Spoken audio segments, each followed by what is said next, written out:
So this video is going to be about the super soft recipe for Play-Doh that I used and how I made it. So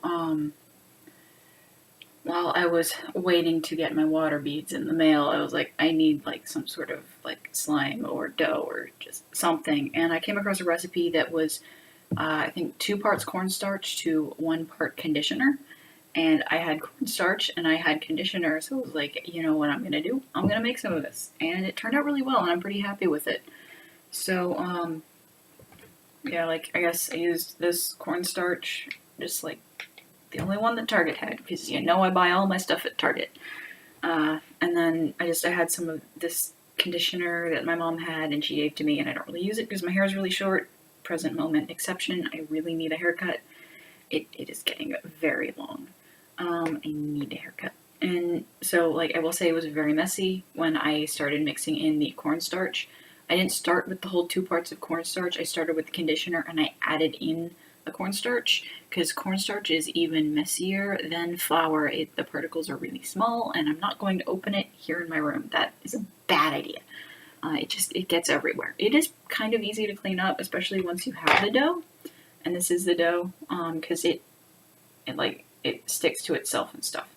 And then like I will say I've heard you can use lotion as well. It's easier to find unscented lotion than unscented conditioner, I think. But I've heard that lotion will work. And the whole thing about the 2-to-1 ratio is I just added cornstarch until it felt right, until it was a consistency that I wanted. So like, I think the exact 2-to-1 ratio would have been like a little stickier than I wanted. So like I added a little bit extra cornstarch, and now it's very soft and very smooth. I like it. It's a good texture, although I will say it does leave like little tiny bits on your hands but it does leave your hands feeling very well moisturized. I will say that. I do need to wash my hands afterwards because I don't like it. Feels kind of like powdery and I don't like it necessarily. And then I used food coloring. I used 3 drops of yellow to 1 drop of red, and then I just added that again and again until I was happy with how much color there was. And I do keep it in a container so that it does not dry out. I have noticed the more I play with it, I think I will have to use a conditioner because I guess your hands draw in more moisture than the dough does. Kind of like when you work with clay, your hands will dry it out because your hands absorb the clay more than the clay tries to hold on to the water. So I will say that. I added essential oils to try to make it smell a little different.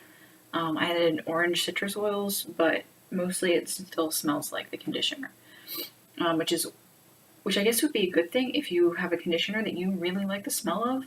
You could make some dough that has a smell to it. I think that's about all there is to say.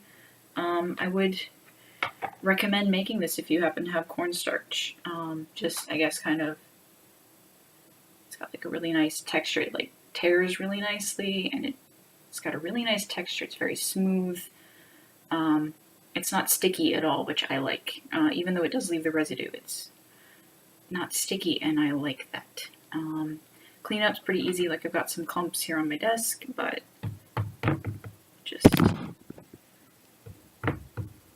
and we'll look good because it sticks to itself. And so yeah, I do recommend it.